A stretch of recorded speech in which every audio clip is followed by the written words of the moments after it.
우리 옆 사람에게 축복합시다. 당신은 하나님의 선물입니다. 지난주 주님께서 주신 말씀인데 이 말이 얼마나 참 귀한 말인지 늘 감격스럽습니다.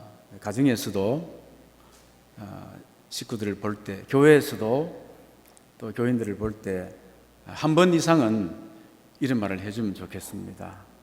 집사님은 하나님의 선물입니다. 오늘 하나님께서 저와 여러분이 주시는 말씀은 예수님이 안 보일 때 금식하라 하십니다. 언제 금식하라고요? 예수님이 눈에 보이지 않을 때, 그때 금식하라. 우리는 사순절이 됐다, 사순절 금식하자, 관한주간 금식해야지, 그런 절기 맞춰 형식적으로 억지로 하지 말고 예수가 내 눈에 보이지 않을 때 그때 금식해야 될 줄로 믿습니다. 마가복음 2장과 3장은요, 겉으로 보기에는 기적이 일어나고 치유 사건이 막 일어나는 것 같지만은, 그러나 세심하게 들여다보면은 예수님의 사역에 바리새인들이 자꾸 태클을 걸어오고 시비를 걸어와서 논쟁이 벌어지며 점점 심화되어지는 것을 마가는 기록하고 있는 것 볼 수가 있습니다. 첫 번째 논쟁은요, 죄사함에 대한 논쟁이었습니다. 예수님이 중풍병자를 바라보시고 내 죄사함을 받았느니라 말씀하셨습니다. 그래서 바리새인들이 속으로 따져 묻습니다. 아니, 저자가 정신이 있나 없나? 죄사하는 것은 오직 하나님만 할 수 있는데 어떻게 저런 말을 감히 내뱉는단 말인가 하고 막 따졌을 때에 예수님께서 저들의 생각을 아시고 대답합니다. 그리고는 중풍병자를 향해서 일어나 네 상을 가지고 집으로 돌아가라 하면서 일단 마감했지요. 두 번째는 세리들과 함께 식사하는 논쟁이 벌어진 것입니다. 예수님이 레위가 초청한 그 세리들, 죄인들과 함께 식사를 하고 있었습니다. 그러자 바리새인들이 예수님의 제자들에게 찾아와서, 아니, 어떻게 하나님의 말씀을 가르친다는 자가 저렇게 경건하지 않는 죄인들과 함께 먹고 마시고 한단 말이냐 하면서 따져 물었습니다. 그때 예수님께서는 인자가 온 것은 의인을 부르러 온 것이 아니고 죄인들을 부르러 왔기 때문이다 라고 대답을 하셨지요. 오늘 본문에는 이제 금식에 대한 논쟁이 시작되고 있습니다.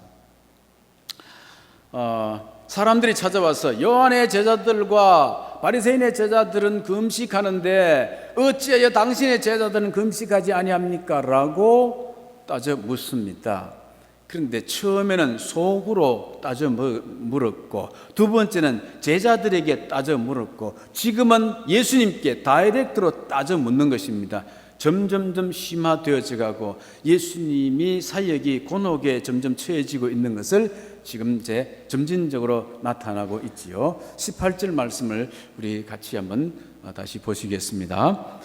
사람들이 예수께 와서 말하되 요한의 제자들과 바리새인의 제자들은 금식하는데 어찌하여 당신의 제자들은 금식하지 아니하나이까 물었습니다. 구약 성경에 보면은요, 금식은 1년에 단 한 차례 대속죄일에 금식하게 되었습니다. 그때는 전 백성들이 죄를 회개하면서 금식하였습니다. 그런데 바리새인들은요, 우리는 뭔가 저들과 좀 구별되어야 되지 않느냐? 바리새라고 하는 말이 구별된다는 뜻이거든요. 저들과 일반 백성들과 좀 구별되어야 되지 않느냐 하면서 금식을 1년에 한 번만 할 게 아니고 우리는 좀 더 많이 하자. 그래, 일주일에 2번씩 월요일과 목요일 금식하는 겁니다. 그래서 우리가 좀 더 경건하다는 것을 나타내자 하는 일을 벌이게 된 것이지요. 그런데 경건 운동을 하고 있는 에세네파의 세례 요한과 그 제자들은 어땠는가? 바리새인들보다 한술 더 떠서 더 광야에 있으면서 금식을 많이 했습니다. 그 메뚜기 이런 거 있잖아요. 석청 이런 거 먹을 정도였으니까 훨씬 더 금식을 많이 했던 것입니다. 그러니 하나님의 말씀을 가르치는 선지자요 선생으로서 당연히 경건한 삶을 살아야 될 사람들이 일주일 내내 금식도 한번 안 하고 도리어 세리들과 죄인들과 함께 어울려 먹고 마시고 잔치 노릇만 하고 있으니 어찌 당신이 선생이라 불리울 자격이 있느냐 하고 따지는 것입니다. 그래서 예수님이 이렇게 대답하십니다. 19절 예수께서 그들에게 이르시되 혼인집 손님들이 신랑과 함께 있을 때 금식할 수 있느냐? 신랑과 함께 있을 동안에는 금식할 수 없느니라. 유대인들은 늘 배가 고팠습니다. 조금만 추수해 놓으면은 그만 로마 정부에 수탈한 로마 정부의 세금으로 다 빼앗겨 버려서 늘 허기지고 굶주렸습니다. 그런데 단 한 차례 저들이 배를 좀 채울 수 있는 기간이 있었는데 그때는 언제냐? 마을에 결혼식이 있을 때였습니다. 결혼식은 우리처럼 하루 만에 잠시 끝내는 것이 아니고 3일 내지는 일주일 정도로 결혼식이 계속되어집니다. 우리는 결혼식하고 난 다음에 하객들은 아직 식당에서 식사하고 있는데 신랑 신부는 훌쩍 떠나갈 때도 있습니다. 먼저. 그렇지만은 이제 유대인들은 그럴 수가 없지요. 하객들이 밥 먹고 있을 때 식사할 때 신랑이 계속 그 자리에 있는 것입니다.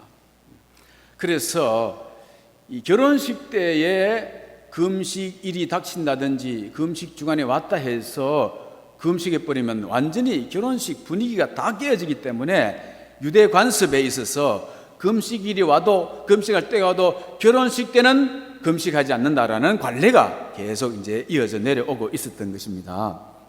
자, 그러면 예수님이 지금 이 말씀하는데 지금이 무슨 혼인식이 한단 말인가? 무슨 엉뚱한 이런 말씀을 하는가? 라고 생각될 수 있습니다만은 요한의 제자들이 이런 말씀을 한 적이 있습니다. 선생님, 지금 우리한테 세례받으러 오는 사람보다 선생님 지나게 소개했던 저 사람한테 세례받으러 가는 사람들이 훨씬 많습니다 라고 할 때에 요한이 무슨 말을 했는가? 요한복음 3장 29절의 말씀을 보게 되어지면요, 신부를 취하는 자는 신랑이나 서서 신랑의 음성을 듣는 친구가 크게 기뻐하나니 나는 이러한 기쁨으로 충만하였노라. 그는 흥하여야 하겠고 나는 쇠하여야 하리라. 이런 말씀을 했습니다. 오늘 마가는요, 사람들이 찾아와서 예수님께 왜 금식 안 하느냐고 따져 물었다고 했는데 마태복음 9장 13절 말씀에 보면은요, 이렇게 따져 물으러 온 사람들이 요한의 제자들이 예수님께 와서 따져 물었다라고 기록하고 있습니다. 그러니까 요한의 제자들이란 말이지요. 그러니까 예수님께서 이 말씀하는 것은 요한의 제자들은 알아들을 수 있는 말이란 말입니다. 그렇잖아요? 세례 요한이 예수님을 신랑으로 했고 자기는 신랑 친구로 이렇게 비유했기 때문에 그 말씀을 요한의 제자들은 알아들을 수 있기 때문에 예수님이 나는 신랑이다 이거지요. 그리고 또 여기 함께 초대된 사람들 중에는 신부이고 예수님의 제자들은 신랑의 친구들인데 지금 혼인잔치가 벌어지는데 어찌 신랑의 친구들이 금식할 수 있겠느냐라고 하는 말씀을 하신 것입니다. 여러분, 세례 요한과 바리새인은 본래 사이가 좋지 않는 적대 관계, 바리새인들의 그 형식주의에 외식주의에 세례 요한이 아주 노골적으로 책망하지 않습니까? 이 독사의 자식들아, 누가 너희들의 임박한 진노를 피하라 하더냐 하고 지적 책망하지 않았습니까?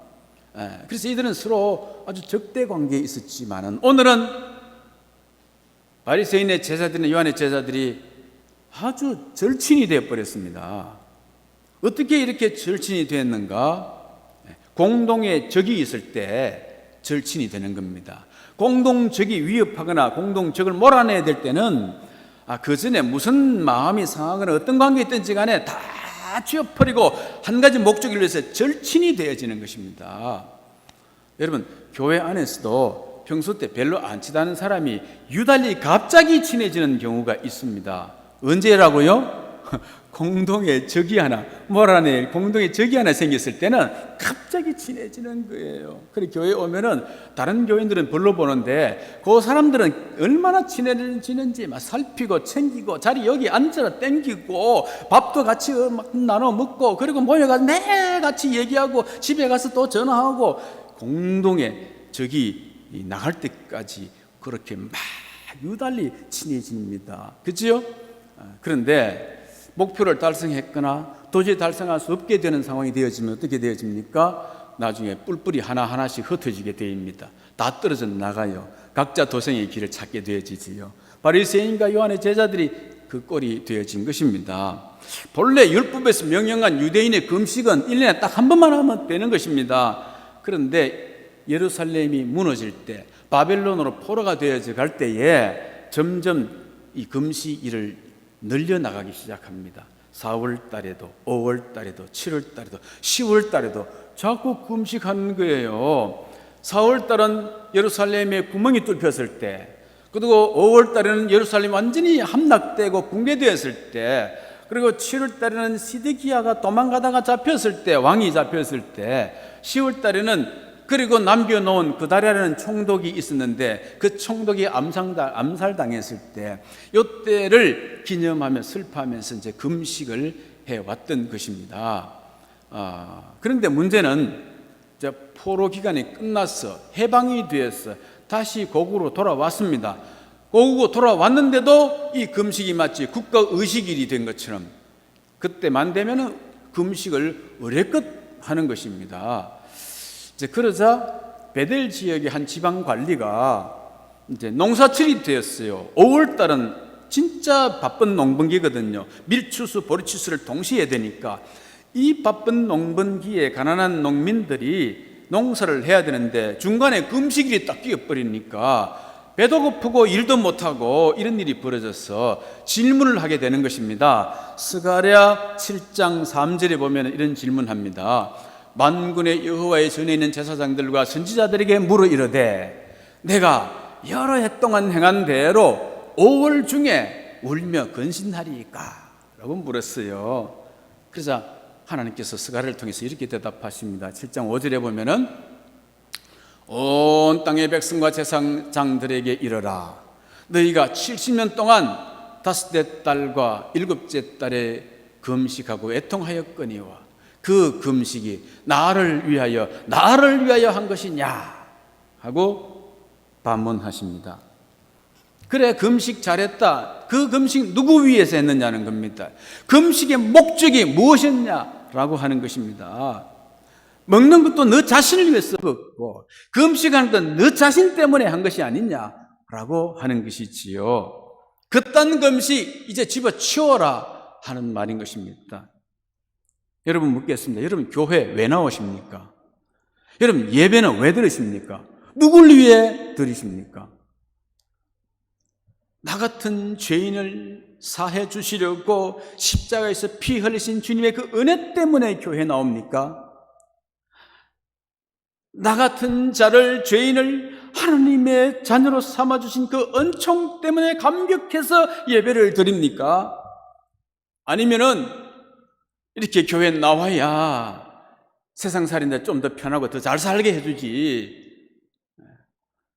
라고 하는 기대가 있어서 그래서 교회에 나오십니까? 누구를 위해 예배합니까? 내 은혜 받아야지, 내 복을 받아야지 하는 것 때문에 예배드립니까? 나를 위해서 자신을 바친 주님의 은혜 때문에 예배를 드립니까?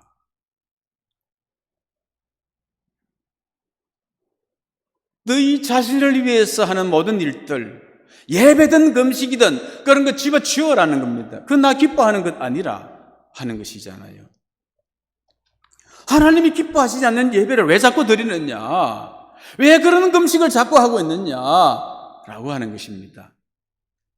그러면 하나님이 기뻐하시는 금식은 어떤 금식일까요? 이사야서 58장 6절 말씀을 한번 보시겠습니다. 같이 읽겠습니다. 내가 기뻐하는 금식은 흉악의 결박을 풀어주며 멍에의 줄을 끌어주며 압제당하는 자를 자유하게 하며 모든 멍에를 꺾는 것이 아니겠느냐. 또 줄인 자에게 내 양식을 나누어주며 유리하는 빈민을 집에 들이며 헐벗은 자를 보면 입히며 또 내 고력을 피하여 스스로 숨지 아니하는 것이 아니겠느냐. 금식이 단순히 내 슬픔 위로하고 내 생때 쓰기 위해서 밥을 굶는 것이 아니라는 것입니다. 내가 밥 굶기 전에 이미 먼저 굶고 있는 자를 위해서 내 양식 나눠주는 것이 진짜 금식이라고 하는 것입니다.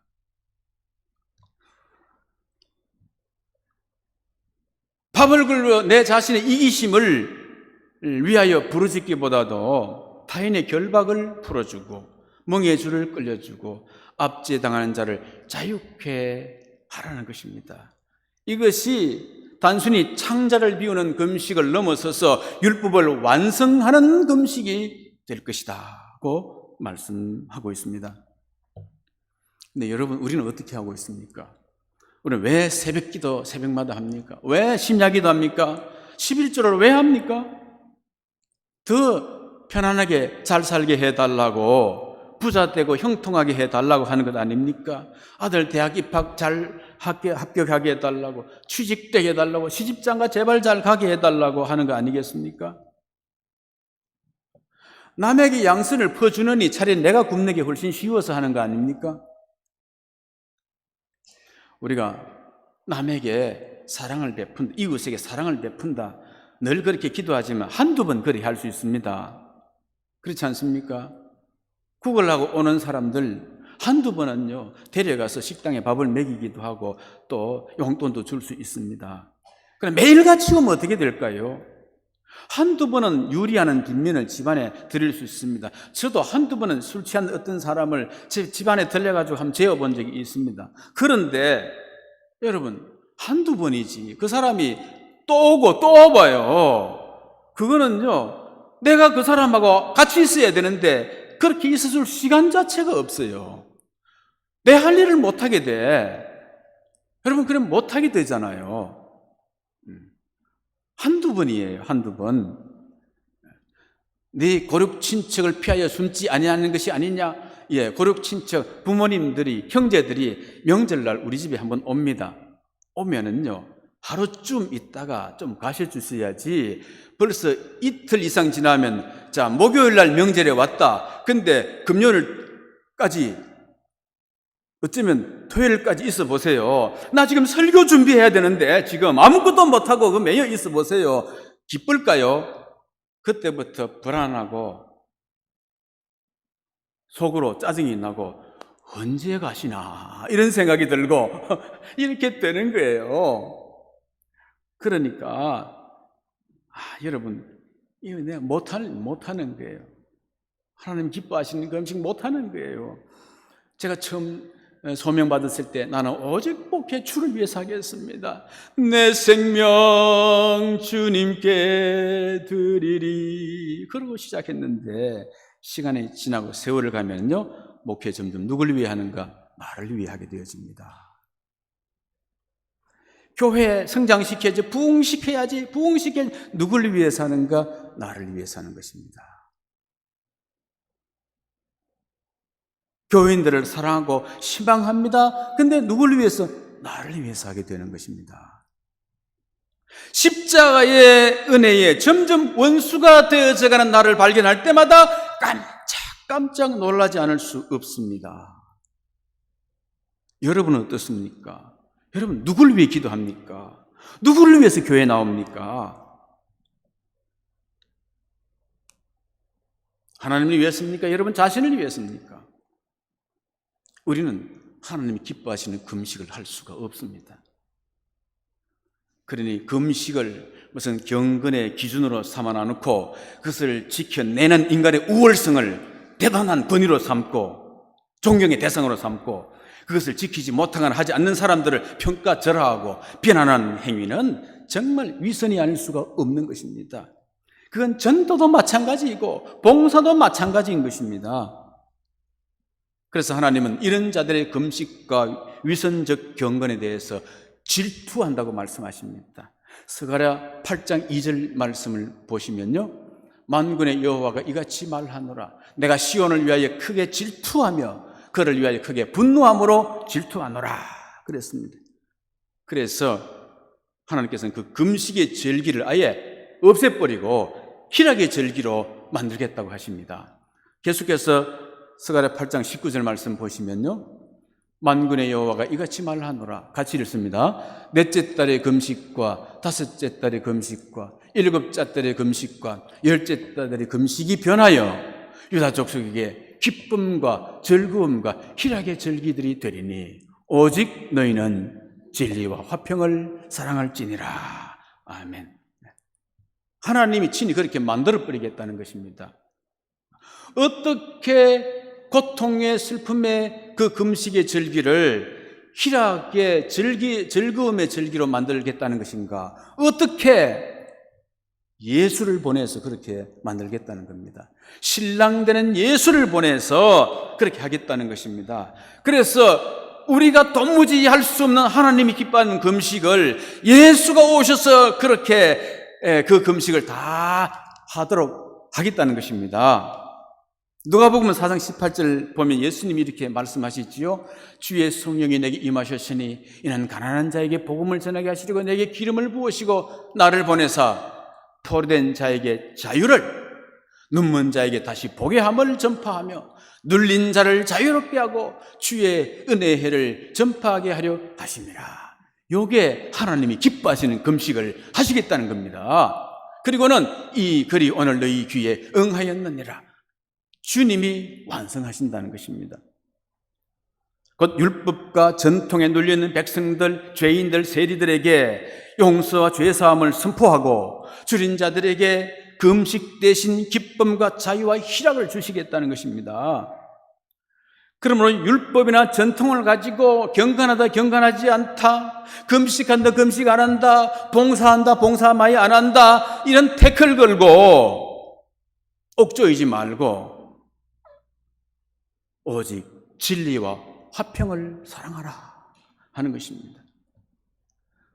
하나님이 기뻐하는 금식 예수님이 다 하셨습니다. 절대 우리가 못하는 그 금식 예수님이 다 하신 것입니다. 그러므로 우리는 이제 예수님과 함께 먹든지 마시든지 뭘 하든지 간에 진리와 화평을 도모하며 하나님의 영광을 드러내는 삶을 사는 것이 하나님이 기뻐하는 금식에 참여하게 되는 것인 줄로 믿으시기 바랍니다. 그런데 오늘 본문을 보면 여기서 끝나지 않고 예수님께서 진짜로 금식해야 될 때가 있다, 이렇게 말씀하십니다. 한번 따라하십시다. 진짜로 금식해야 될 때가 있다. 그 언제냐? 20절 말씀. 그러나 신랑을 빼앗길 날이 이르리니 그날에는 금식할 것이니라. 여러분, 이 말씀은 또 무슨 뜻이냐면요, 지금 예수님이 마치 혼인집에 신랑처럼 함께 먹고 마시고 잔치하고 있지만은 신랑이 빼앗길 때가 있다는 것입니다. 이것은 예수님이 체포당하고 십자가에서 죽임을 당하고 이 세상에서 이제 떠나가실 때가 있다는 것입니다. 진짜 그날, 그 고난의 날에 제자들은요, 하루 종일 밥 한 끼 먹지 못했습니다. 금식이 되어지지요. 그렇다면 여러분에게 있어서 신랑을 빼앗길 날은 언제가 되겠습니까? 여러분에게서 신랑을 빼앗길 때는 언제라고 생각하십니까? 예수님이 여러분의 눈에 보이지 않을 때가 그때인 것입니다. 여러분의 마음속에, 생각 속에 예수님이 희미하게 멀어질 때가 바로 그때인 것입니다. 여러분의 말과 행동에서 예수님 없는 말과 행동을 할 때가 바로 금식해야 될 때이지요. 여러분에게서 진리와 화평이 사라지고 격분과 다툼이 일어날 때 그때 금식해야 하는 것입니다. 예수님보다 항상 이익이 먼저 생각나고 돈이 먼저 생각날 때 금식해야 되고, 자다가 꿈에 예수님은 안 보이고 꿈에 복권에 당첨되는 꿈, 돼지 꿈꾸는 그때 그 사람 금식해야 됩니다. 아들이 취직하고 장가가는 꿈, 합격하는 꿈, 이런 꿈 꿀 때 금식해야 됩니다. 예수님보다 이 세상 안락과 성공과 부가 더 부러워질 때 그때 금식해야 되는 겁니다. 예수님이 내 눈앞에 점점 사라지는 거예요. 여러분, 기도하면서도 예수가 안 보여. 찬송하면서도 예수 안 보여.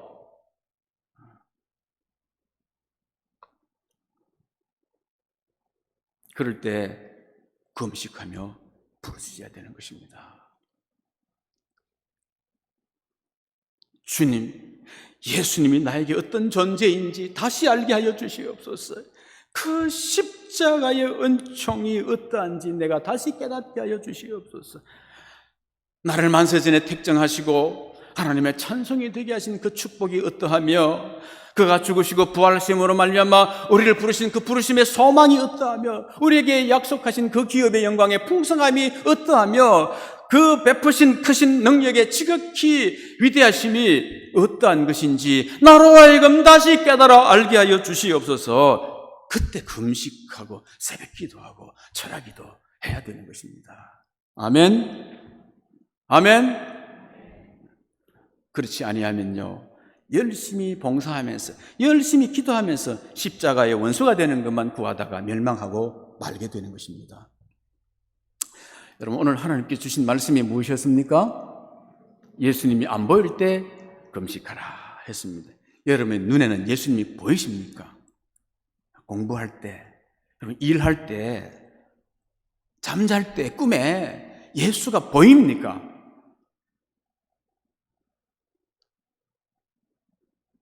바로 이럴 때 전통적이고 관습적인 신앙의 잠에서 깨어야 할 때인 것입니다. 생배 조각을 낡은 옷에 갖다 붙일 수가 없습니다. 마찬가지로 새 포도주는 새 부대에 담아야 되는 것입니다. 늙은 오래된 가죽 부대 갖고는 새 포도 대신 예수님을 담을 수가 없어요. 그러니까 여러분, 가죽 부대를 바꾸세요. 새 부대가 되어서 그 속에 새 포도주 된 예수님을 담으시기 바랍니다. 그렇게 되어지도록 금식 기도하는 것, 오늘 주님께서 저와 여러분이 주신 말씀인 줄로 믿습니다. 기도합니다.